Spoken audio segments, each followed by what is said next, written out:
Bonjour à tous, alors bienvenue sur la chaîne de Sandrine Reflet Magique, j'espère que vous allez bien. Je suis contente de vous retrouver aujourd'hui pour vous présenter mon journal de guérisseuse aux éditions Rustica. Alors il n'y a pas d'auteur, je ne sais pas qui c'est qui l'a créé, alors je pense que c'est Rustica, les éditions qui l'ont créé et qui l'ont publié. Donc ça fait un peu comme un livre parce que la couverture est très épaisse, c'est un vert émeraude avec de jolies dorures. Comme vous pouvez voir, il est très très beau. Il y a beaucoup de petits détails sur la couverture. Alors aujourd'hui, c'est une journée un peu mitigée. Il y a du soleil. Parfois, le soleil se cache. Donc j'ai dû tirer les rideaux, sinon vous voyez pas bien. En tout cas, il est très doux au toucher. Il est très très très agréable. Il est vert émeraude. Voilà, je ne sais pas si vous voyez bien au niveau de la couleur, mais c'est un joli journal. Alors, il se ferme avec un cordon ici en cuir. Vous voyez qu'il est doré. Toutes les pages, il y a de la dorure. Très très joli. Voilà le dos. Et puis, on va l'explorer ensemble. Alors, en première page ici, donc on peut le colorier si vous voulez. Donc, c'est pas un agenda, vous allez voir. Alors, qui suis-je? Nom, prénom, adresse, contact, bien sûr.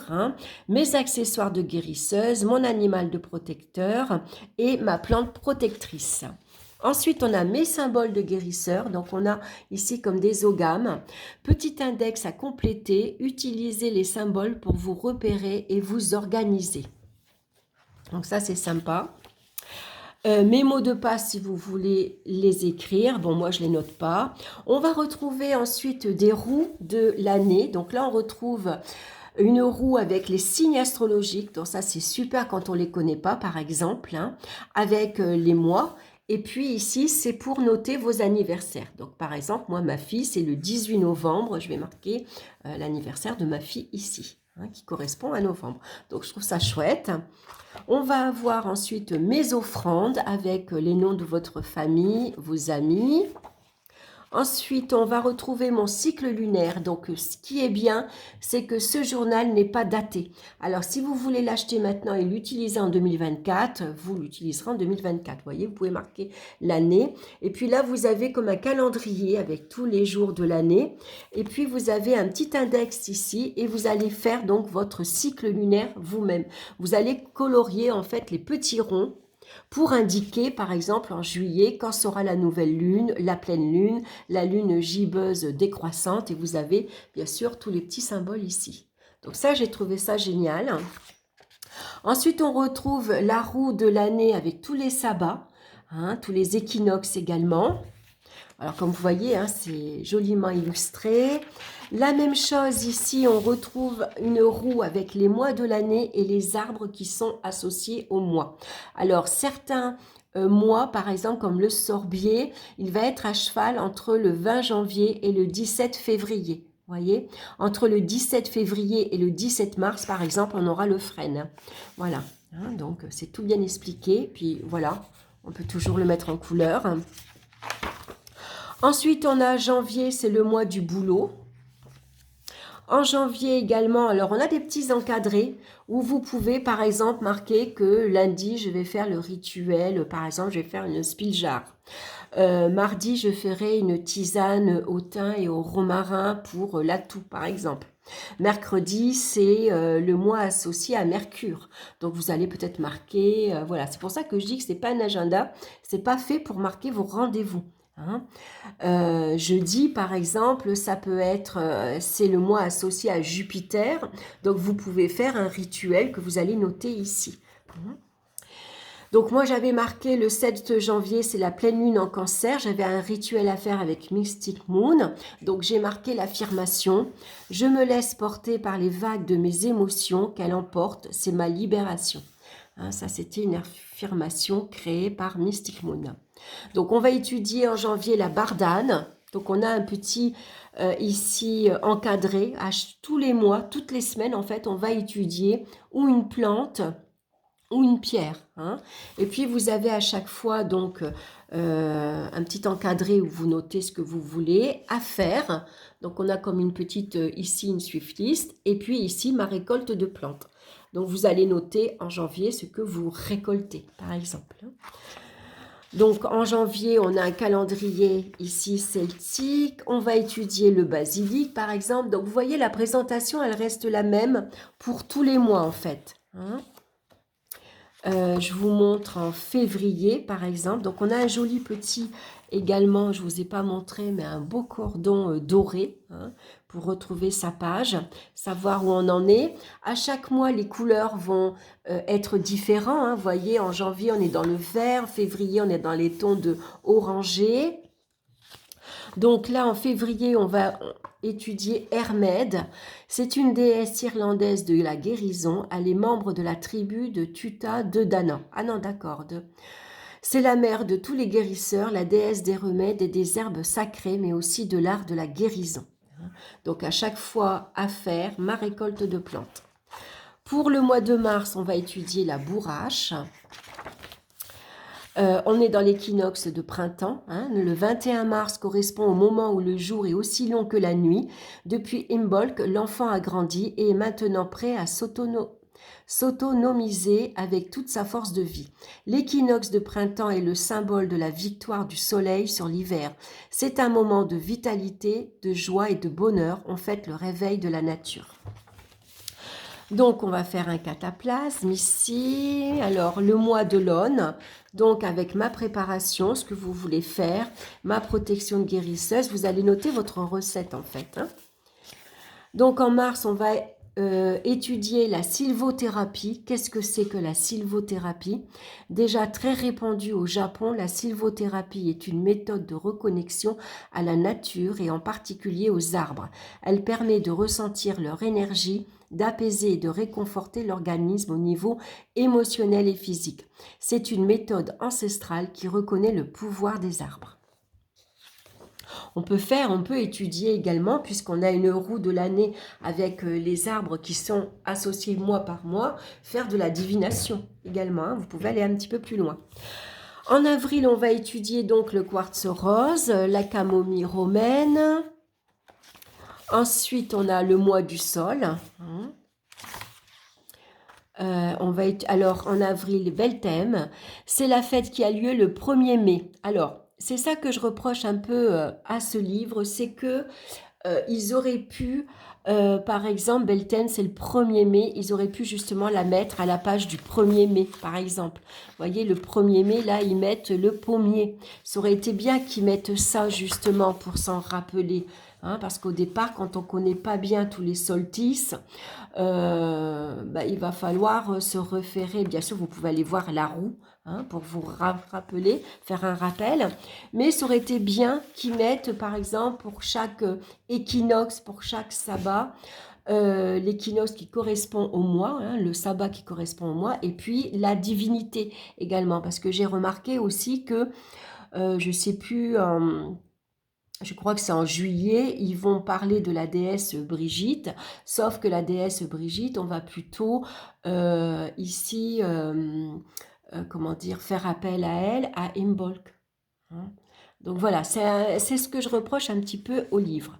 Donc, Belthème, j'en reviens, c'est une fête qui a lieu le 1er mai.